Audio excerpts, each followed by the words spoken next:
acerca de los parques de nuestro país. Conoceremos de la historia e importancia que tienen para el crecimiento de la sociedad. En Radio U Central 107.1 FM presentamos Parques para Todos, con la conducción de Juan Medina Torres y Mariela Espejo.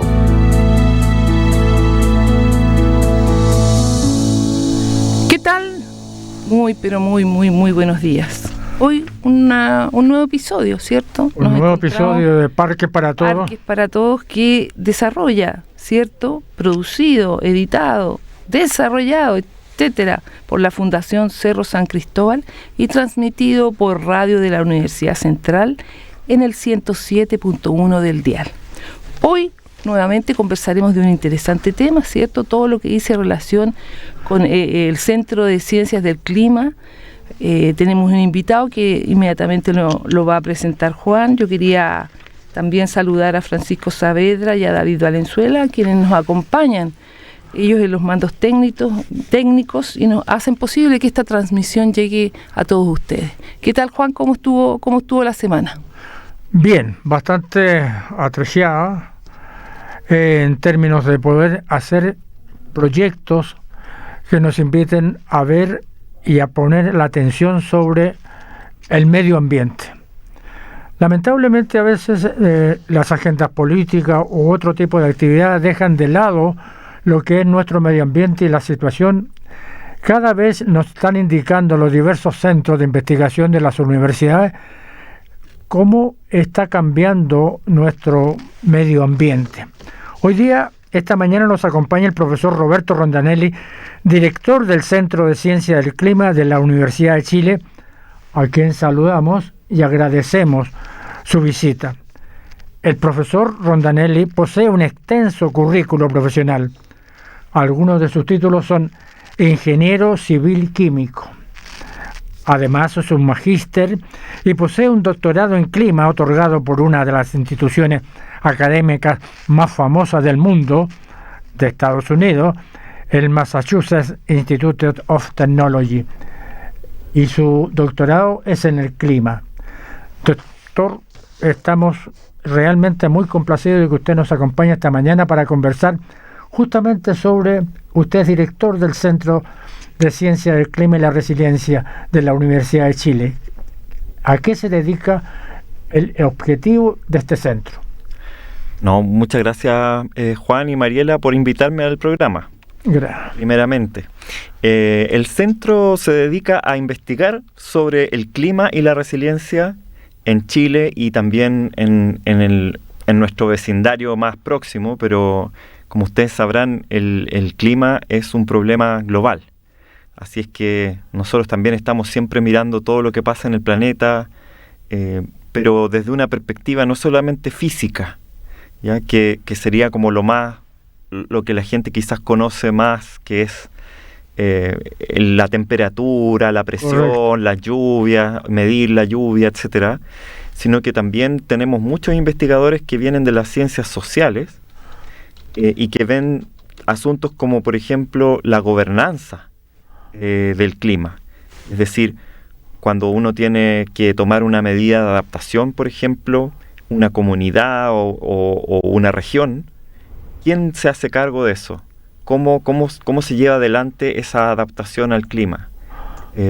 Todas esas son preguntas también de investigación, porque si bien la política, ¿cierto?, tiene sus reglas y existen las leyes, ustedes saben que las cosas a veces funcionan de una cierta forma que no necesariamente es la que uno diseña.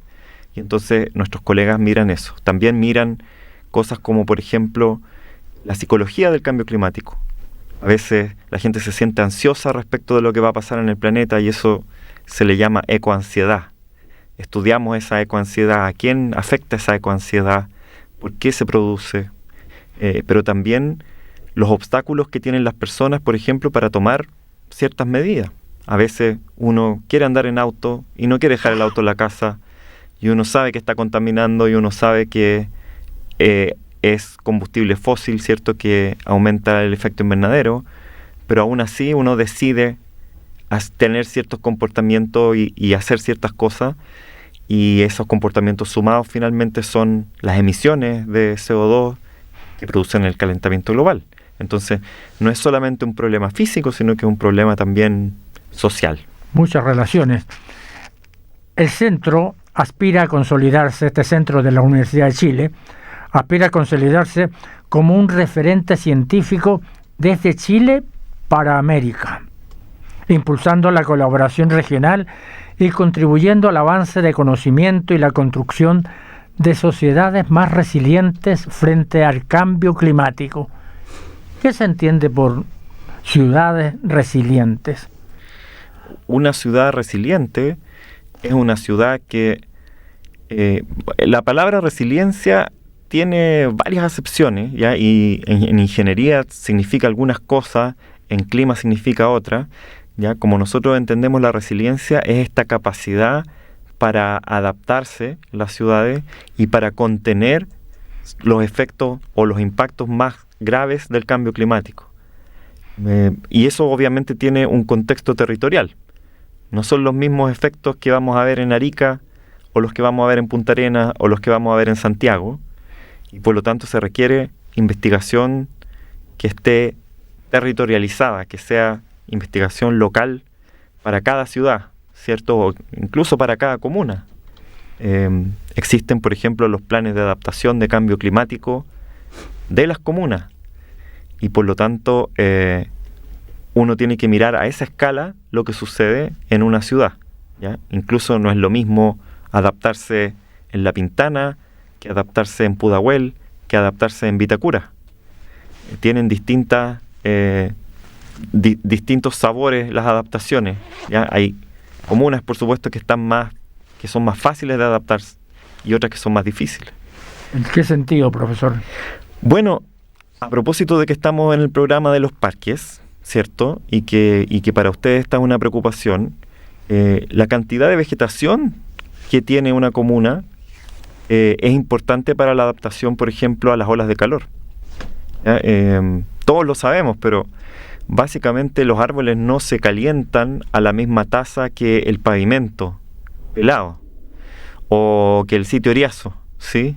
El árbol ocupa la humedad, ¿cierto?, para respirar, y en ese proceso el árbol baja la temperatura para sí mismo, pero también para sus alrededores. Así que una comuna con más vegetación también es una comuna más resiliente a las olas de calor, ¿ya? Y ahí vemos que en Santiago, por ejemplo, hay una gran desigualdad de la cobertura de vegetación entre las comunas. Las comunas del sector oriente tienen mucho más vegetación que las comunas de los sectores poniente o sur. Y por lo tanto, tener una ciudad resiliente también implica, ¿cierto?, pensar estas cosas al futuro. Ahora, eso implica una relación entre la academia, la universidad y las autoridades que tienen que poner en práctica los planes. ¿Cuál es la relación que existe en este momento? ¿Es buena relación por parte de organismos como municipalidades, ministerio, otros? Yo pienso que las municipalidades en general, cuando uno las contacta, están muy, muy interesadas en entender cómo hacer mejor estos planes de adaptación al cambio climático. Pero siento yo, al menos en las experiencias que me ha tocado a mí, que las municipalidades están también muy demandadas de otras situaciones, aseo y ornato, seguridad, en fin, tienen otras prioridades. Y si los vecinos no lo ponen como prioridad, el alcalde o la alcaldesa, ¿cierto?, siente la necesidad de moverse hacia otras cosas que, como son los políticos, ¿cierto?, votos, le den más votos, pero que al final no necesariamente redundan en el bienestar de la comunidad. Entonces, para nosotros es súper claro que Santiago, por ejemplo, ya para ser bien centralista, es una ciudad que está sometida a olas de calor cada vez más intensas y más largas. Esas van a permanecer. Exacto, van a permanecer y se van a intensificar. Entonces, ¿qué estamos haciendo para nosotros poder vivir mejor en esta ciudad y tener una ciudad más resiliente? Todos deberíamos estar pensando en eso ahora. Lo que pasa es que ese de todos es de nadie. Nosotros hemos entrevistado a hartas personas y nos damos cuenta que un factor fundamental es la educación. O sea, independiente de que haya más recursos en un lado o en el otro, si no se cuida lo que se hace, poco avanzamos. Ahora bien, si no hay alguien que diga, vamos por este lado, es decir, no por los votos, sino que por el problema actual, aquí estoy leyendo que según informes del Instituto de Recursos Mundiales, Chile se encamina a ser el primer país de Sudamérica en enfrentar la crisis hídrica extrema. O sea, de hecho, hay lugares, uno no tiene problema, uno abre la llave y sale el agua. Pero hay ciudades, hay comunas en este país donde no hay agua potable, o sea, no hay agua, porque el cambio climático ha hecho que no hay agua. Esa no es una realidad nuestra, pero las autoridades o alguien debe cortar esto y decir, vamos a hacer esto o esto otro, independiente de que haya otras prioridades hoy. Claro, bueno, lo que yo decía, Mariela, no era que necesariamente que todos nos teníamos que hacer cargo, y un poco yo entiendo que ahí queda un poco a la deriva, ¿cierto? Porque no hay una responsabilidad. Más bien a lo que me refiero es que todos tenemos la oportunidad de pero de interpelar a nuestras autoridades, ¿sí? O sea, ahí caemos sobre los temas que a nosotros nos preocupan. Y créeme que cuando yo he hablado con los políticos, a los políticos les importa lo que la gente les dice en la calle. Si la gente les dice en la calle es que yo necesito más cámaras, necesito luces para seguridad, que también es importante, ellos van por ahí. Pero si un vecino viene y le dice, oiga, no tenemos árboles acá, en el verano hacen 37 grados desde noviembre y los niños tienen que ir al colegio igual, porque cuando nosotros éramos chicos, en noviembre no hacía tanto calor, pues, a lo más hacían 28, 29, en diciembre recién empezaban las temperaturas sobre 30 y ya uno ya estaba fuera del colegio. Pero ahora los niños tienen que estar todo el día con 35 grados a veces de máxima en noviembre y también en marzo cuando vuelven, porque esta temporada, ¿cierto?, de calor se ha extendido en el tiempo. Esas son preocupaciones que pareciera que son menores, pero en realidad van deteriorando también la calidad de vida de las personas y por lo tanto son materia que uno debiera interpelar a sus autoridades, partiendo por las autoridades municipales, pero obviamente a todos los niveles. Eso tiene relación con la participación ciudadana. La participación. Entonces, nosotros tenemos, afortunadamente, y esto también es un trabajo en el que nuestro centro tuvo alguna participación, tenemos una ley marco de cambio climático en Chile. Uh-huh. ¿Ya? Y esa ley marco obliga a las municipalidades a declarar cuáles son sus medidas de adaptación, cuáles son sus medidas de mitigación, quiénes son los responsables, dónde están los recursos y cuáles son los indicadores que nos van a mostrar que esa medida de adaptación está siendo efectiva. Entonces tenemos herramientas ahora, tenemos herramientas y esas herramientas se han desarrollado a partir también de la relación entre la academia, que era lo que me preguntaba Juan, y las autoridades. Me parece interesante, nosotros seguimos conversando sobre la ley, que tiene como 3 años o 4 años la ley de... Exacto. Ya, sobre la ley y cómo se está aplicando en ciertas comunas para poder desarrollar un programa efectivo que beneficie a la comunidad. Nosotros vamos a una pausa musical para seguir conversando posteriormente. Estamos de regreso con más Parques para Todos, junto a Juan Medina Torres y Mariela Espejo. Bien, ya estamos de vuelta, ¿cierto?, en Parques para Todos. Hoy día nos acompaña el profesor Roberto Rondanelli, director del Centro de Ciencias del Clima de la Universidad de Chile. Y nosotros dejamos un tema pendiente, la ley de medio ambiente, ¿cierto? ¿Qué pasa con esa ley? ¿Qué pasa con las comunidades? ¿Hasta dónde puede llegar la comunidad, la gente organizada, los vecinos, y plantear esto no está bien hecho, esto hay que mejorarlo? Lamentablemente así es nuestra cultura, no debería ser así, pero es. Claro. Bueno, la ley incluye dentro de sus atribuciones la necesidad de que los vecinos participen en la elaboración de las medidas de adaptación. Es decir, el plan de acción de cambio climático tiene que haber consultas a los vecinos y uno tiene que estar atento o tiene que exigir que haya consulta pero eso requiere cierta organización, ¿ya? Y se necesita que las personas, los vecinos, estén organizados, ¿ya? Yo tengo alguna experiencia positiva en eso. Yo he participado como vecino en Ñuñoa y nosotros le hemos propuesto a la municipalidad ciertas medidas de adaptación. Por ejemplo, estamos proponiendo ahora que en la calle Irarrázaval, que es en la calle, digamos, céntrica de Ñuñoa, donde ocurre el comercio, toda la gente va al banco, qué sé yo, a hacer sus trámites, que las fachadas de los comercios tengan toldos durante el verano, que hagan sombra sobre las veredas, que sea una ordenanza municipal. Puede ser que parta de manera, digamos, no de un suácate, sino que de a poco. Una marcha blanca. Una marcha blanca, que quizás que los nuevos negocios que están pidiendo patentes se les exija y que se les dé a los otros negocios 1 o 2 años para que lo implementen. Ya eso, sombrear la vereda, tiene un efecto porque las personas de mayor edad, incluso cualquier persona en realidad, tiene problemas de caminar con 35 grados a las 3 de la tarde, que está ocurriendo cada vez más, ¿cierto? Y la gente sigue teniendo que hacer sus trámites, sigue teniendo que ir al banco, y por lo tanto eso es una medida de adaptación. Y así como esa medida de adaptación, uno puede proponer medidas de adaptación. Yo pienso que conviene que las personas naturales, nosotros, nos leamos la ley, entendamos la ley y busquemos la manera de canalizar nuestras inquietudes hacia los municipios. Hay municipios que lo han hecho excelente. Ya, por ejemplo, a mí siempre me hablan del ejemplo de San José de Maipo.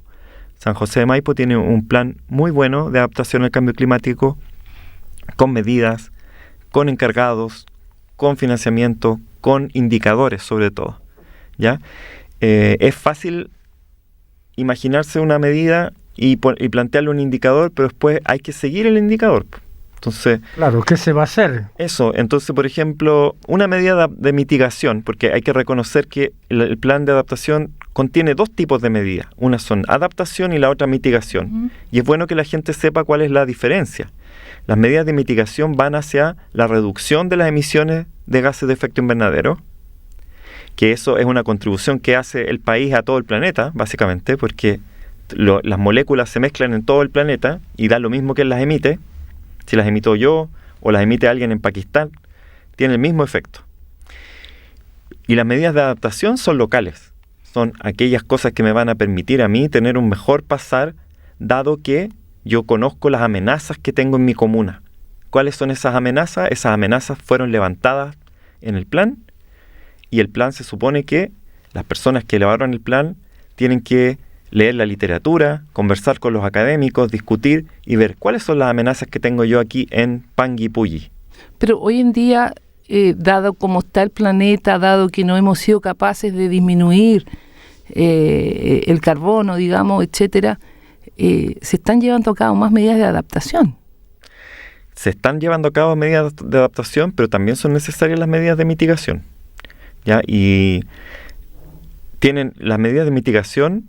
Es cierto que son difíciles de que vayan a tener un gran efecto sobre el calentamiento global, porque nosotros somos un país pequeño, pero tienen co-beneficios que se llaman, ¿ya? Entonces, por ejemplo, yo reduzco la tasa de cantidad de automóviles en Santiago y disminuyo la emisión de gases de efecto invernadero, pero también disminuyo la contaminación acústica, disminuyo la contaminación atmosférica, ¿cierto? Paso mejor invierno. Entonces, promover, ¿cierto?, todas las medidas de transporte que sean transporte sostenible, caminar, bicicleta, poner ciertas calles, por ejemplo, de la municipalidad que a lo mejor no puedan circular los autos en un cierto sector, mejorar las veredas para que la gente pueda caminar efectivamente, mejorar la seguridad también en la noche para que la gente no sienta que tiene que pedir un Uber a 4 o 5 cuadras de la casa porque le da susto llegar a la casa a pie, que esté bien iluminado para que la gente pueda caminar a su casa tranquilamente. Ya, todas esas son medidas también. No, sí, estamos de acuerdo, perdón Juan, estamos de acuerdo que son medidas micro y que son efectivas y que resultan y que todos tenemos que colaborar. Pero ¿qué pasa con estas medidas macro? Por ejemplo, hace poco, bueno, tú debes saberlo, ¿cierto? Cuando se crea el Servicio de Biodiversidad y Áreas Protegidas, con una serie de reglamentos, se separó todo eso para revisarlo, y de hecho hubo algunas manifestaciones por el pingüino de Humboldt, por la ranita de Darwin, etcétera. ¿Qué pasa? Porque parece que avanzamos, pero retrocedemos. Tenemos que buscar ese equilibrio entre el desarrollo sustentable, porque es necesario, ¿cierto? Es necesario crear embalses, es necesario crear una serie de cosas para dar trabajo, para tener mejor bienestar, etcétera, pero en equilibrio con la naturaleza. ¿Qué pasa con eso? O sea, la gente está caminando, digamos, no usando su vehículo, cuando ve que en el otro lado sí vamos a hacer proyectos grandes, sí vamos a hacer... Entonces, ¿es una inconsecuencia? A ver, yo creo, Mariela, que, claro, nos ha tocado también pasar por un periodo político, y esto es importante, porque esto es la política grande.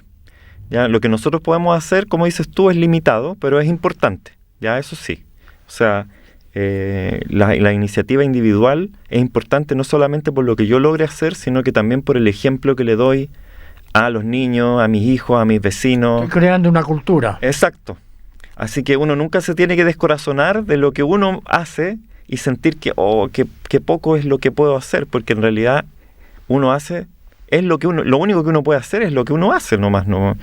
Pero la política grande, claro, yo creo que es como dices tú, no tenemos un plan de desarrollo consensuado ampliamente por todos los sectores políticos todavía, ¿ya? Porque hay sectores políticos que ven con mucha desconfianza las normas ambientales, piensan que están ahí más que nada para joder, para no hacer crecer el país.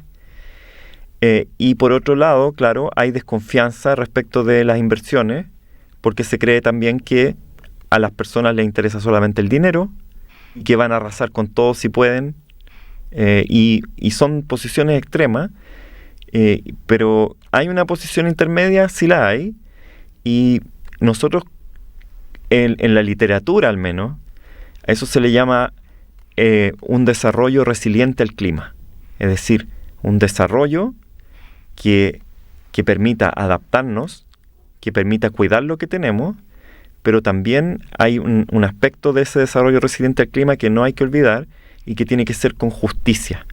¿Ya? La justicia también es importante. O sea, uno puede reducir las concentraciones de efecto invernadero, pero aún así producir grandes inequidades y grandes injusticias, porque básicamente cuando uno tiene una sola cosa que arreglar, uno la puede arreglar de muchas maneras, y a veces hay maneras que no son muy buenas.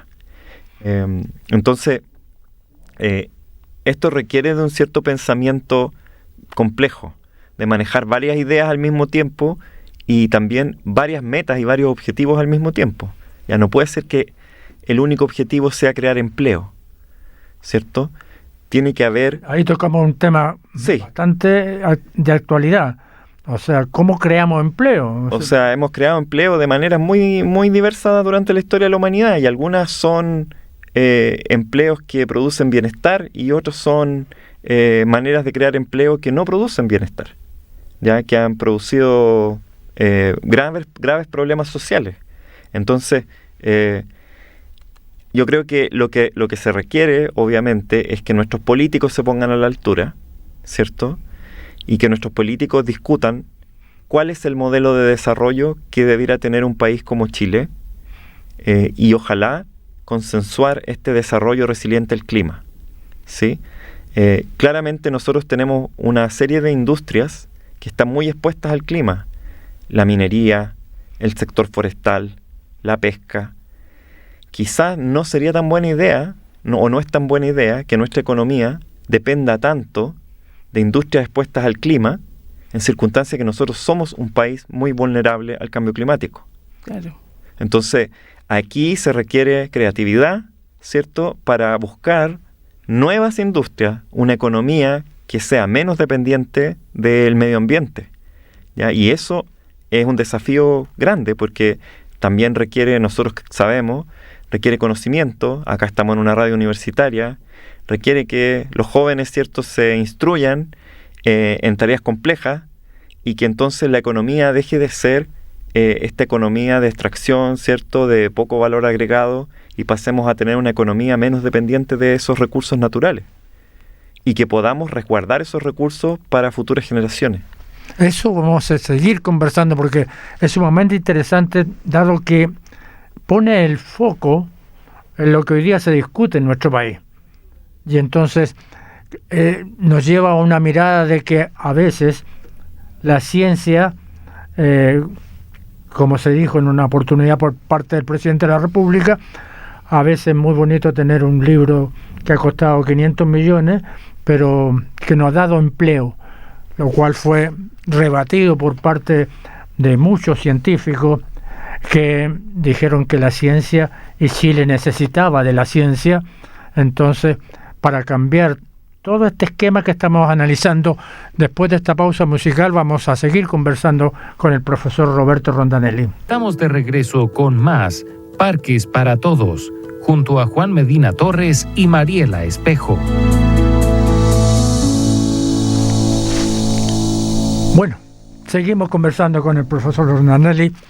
Esta mañana nos acompaña, él es el director del Centro de Ciencias del Clima de la Universidad de Chile, en Parques para Todos, un programa producido por la Fundación Cerro San Cristóbal. En esta mañana hemos conversado sobre varios temas relacionados con el clima, el cambio climático. Usted viene llegando de Viena, de un viaje que viajó para estar presente, Chile presente en, ¿cómo se llamó el evento? Andábamos en la Conferencia Europea de Geociencias, que se hace todos los años en Viena. Geociencia. Y un chileno ahí. Éramos hartos chilenos. Ya, pero ¿hay algún aporte del Ministerio de Ciencia de Chile, etcétera, para poder estar presente en esas instancias tan importantes de estudio? Bueno, hay que entender que para los científicos ir a las conferencias es una necesidad, pero también es un premio. ¿Ya? Uno viaja, conoce a los colegas, ve ciudades bonitas, así que uno busca también la manera de hacerlo, pero también es la única manera que uno tiene de presentar su trabajo, someterlo a la crítica, ¿cierto?, de los pares mundiales y de los expertos, y que ellos le digan a uno, sí, vas bien encaminado, me gustó tu trabajo, o a lo mejor podrías hacer esto. Esa crítica y también esa visibilidad que tiene la ciencia es importante. Es importante. Y yo debo reconocer que andaban hartos chilenos. Ya yo creo que nosotros éramos el país probablemente mejor representado de Latinoamérica en esa conferencia. Ya es difícil llegar allá, es muy caro, y por lo tanto muchos países de Latinoamérica no se pueden dar el lujo de mandar una gran cantidad de personas para allá. Sí hay que reconocer el apoyo de las agencias, de ANIDA en general, de mi facultad, en mi caso, que me ayudaron también con la plata para poder ir, y así cada colega se junta sus fondos para poder estar en esa instancia y escuchar también los trabajos de la gente que está liderando muchas veces los campos mundiales. Ahora, mi sensación, y para que ustedes sepan, es que nosotros no estamos muy lejos de ellos en geociencia. O sea, efectivamente uno va a mirar trabajos muy buenos, pero nosotros somos también un aporte muy grande en lo que hacemos para los demás. O sea, nosotros hacemos buena ciencia aquí en Chile. O sea, a nivel latinoamericano, Chile, ¿cómo está? Chile es uno de los referentes en Latinoamérica en ciencias de la Tierra. Ya, Brasil, Argentina, Colombia son otros referentes. Brasil sobre todo porque Brasil tiene una población muy grande y por lo tanto tiene muchos más científicos. Pero fíjense que cuando uno normaliza los números por habitante, Chile produce mucho más ciencia con el mismo dinero que produce Brasil, Argentina. Nosotros producimos más ciencia de calidad. Y también la ciencia que producimos es de mejor calidad. ¿Ya? Eso también puede ser porque somos pocos y si fuéramos más, a lo mejor la ciencia no sería tan toda de buena calidad. pero tenemos muy buenos números. Por ejemplo, el otro día veía que se producían, supongamos que los países de Latinoamérica producen 7 artículos por millón de habitantes por año, una cosa así. Chile produce el doble, como 14. Pero esos artículos, que a veces la crítica que se hace, quizás por eso la reducción del presupuesto a la ciencia, que uno puede estar de acuerdo o no, ¿cierto?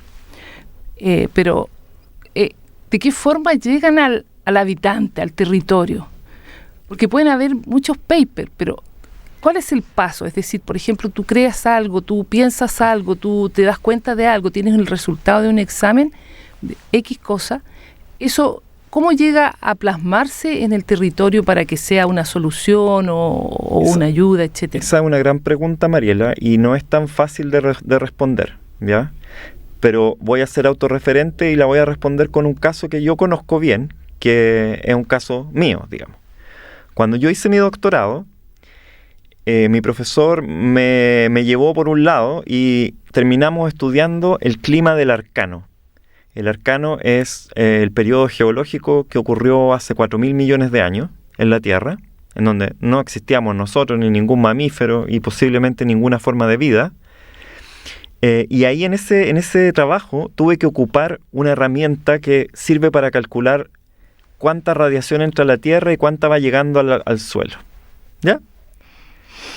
Llegué a Chile como profesor y en un momento un colega me dice, oye, tenemos un proyecto del Ministerio de Energía que se trata de calcular cuánta radiación solar llega a la superficie de cada punto de Chile, ¿ya? Y esto es para tener un mapa, para que entonces las empresas y las personas puedan saber cuánto van a producir de energía solar y que eso sea información accesible de manera pública.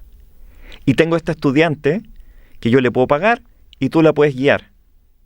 Entonces la estudiante era la Alejandra Molina, mi colega era el Mark Falvey, y entre los tres yo le dije a la Alejandra, mira, yo sé hacer esto de mi doctorado, que lo ocupé en este problema que no tiene ninguna utilidad práctica. Ahí sí que le tenemos que dar el favor a Kast. Al presidente Kast, nunca producirá un trabajo en un empleo y nunca lo produjo y nunca lo producirá, ¿ya? Porque es simplemente investigación por curiosidad, completa y pura curiosidad. Pero esa investigación de completa y pura curiosidad se transformó porque yo tenía un Lego en mi cajita de Legos, ¿cierto? Que yo le podía pasar a la Alejandra para que ella con su cajita de Legos construyera otra cosa.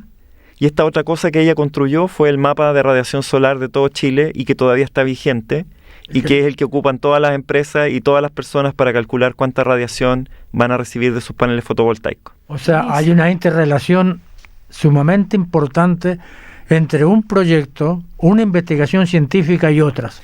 Pero claro, la pregunta, Juan, y aquí es donde el presidente humildemente se equivoca, es que él no se da cuenta que uno no puede saber a priori, claro, ¿a dónde va a llegar? ¿Cuáles van a ser esos proyectos que a uno le van a servir para el futuro en hacer otra cosa aplicada y generar empleo y cuáles no?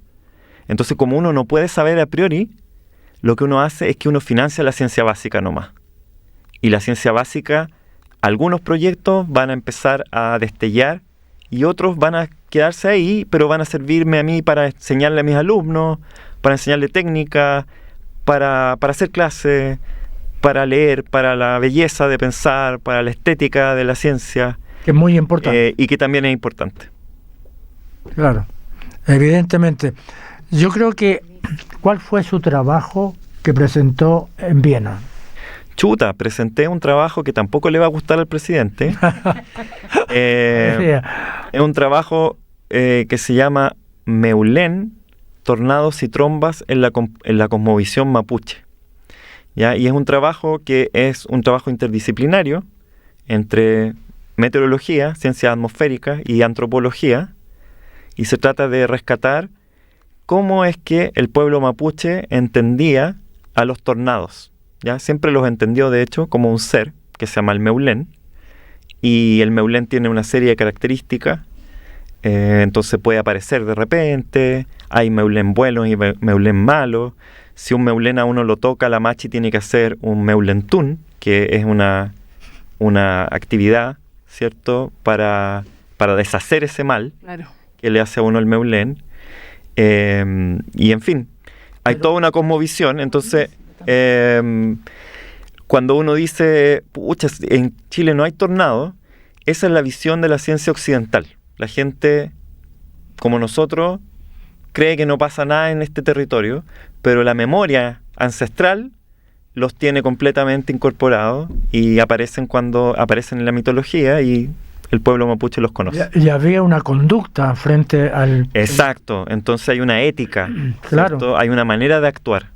Esa manera de actuar está incorporada en el mito. Y a lo mejor, en muchas situaciones, estamos recuperando esa memoria histórica de los pueblos originarios.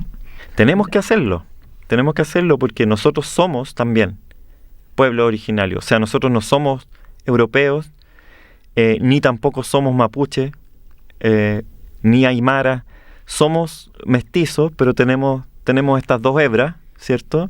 Y tenemos la ciencia moderna, que nos ayuda mucho, pero también nos ayudaría a tener un poco más de nuestra ciencia ancestral. Además uno aprende, o sea, hay cosas que uno no tiene idea y ellos nos enseñan también. De repente uno se cree como que sabe más y no es así. Respecto a lo que tú decías de los tornados, estaba viendo porque hace poco, 2 años, quizás 3, empezaron a salir las famosas trombas marinas, como que se habían perdido, y de repente, cambio climático, no sé, las variaciones del clima, etcétera, empezaron a aparecer. Y la verdad es que asombraron a mucha gente. Yo recuerdo en Concepción, y después siguieron apareciendo.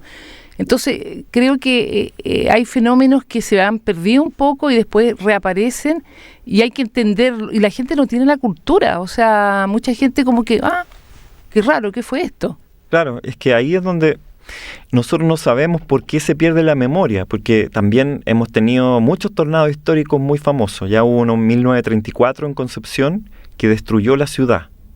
Le pasó a la ciudad por el medio. La plaza quedó destruida, no se sabe si 4 o 30 muertos, hay desaparecidos que están registrados y todo, pero de alguna forma se olvidó ese tornado. Y después, el 2019, viene otro tornado, tromba marina primero y después tornado cruzando por Concepción, y ahí la gente dice, chuta, esto no había pasado nunca acá. Espérense, 1934, y hay un mural en la Intendencia.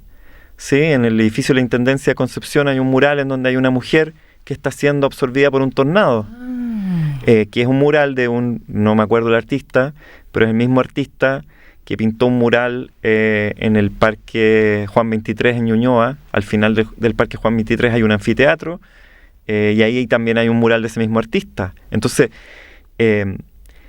la ciencia moderna es muy efectiva en decirle a uno tantos grados más, este tornado fue de 180 kilómetros por hora, pero es muy poco efectiva en orientar la conducta, ¿sí?, en practicar la memoria, y ahí es donde la tradición oral de los pueblos indígenas es sumamente efectiva, y es mucho más efectiva que la tradición, la corta tradición occidental de ciencia que tenemos hasta ahora.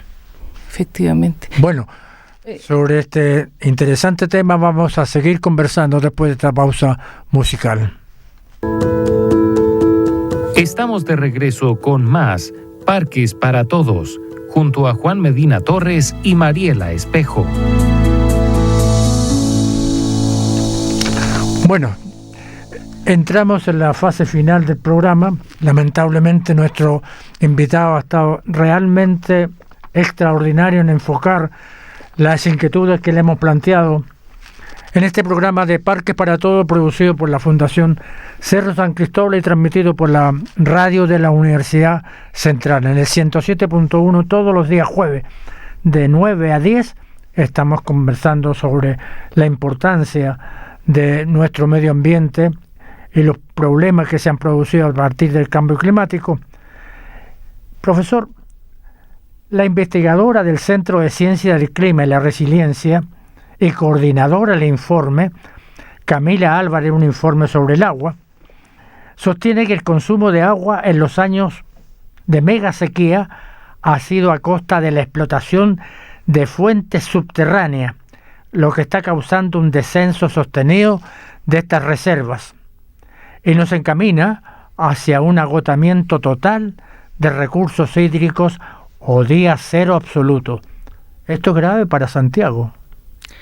Grave para Santiago y para toda la zona central de Chile, porque si uno lo pone en contexto, cuando uno mira el mapa del planeta, el cambio climático en general produce un aumento de la lluvia en el planeta, cuando uno lo promedia. Pero ese promedio no es homogéneo, sino que hay lugares en donde sube la lluvia y otros en donde baja. Y de los que baja, Chile es uno de los peores, si no el peor.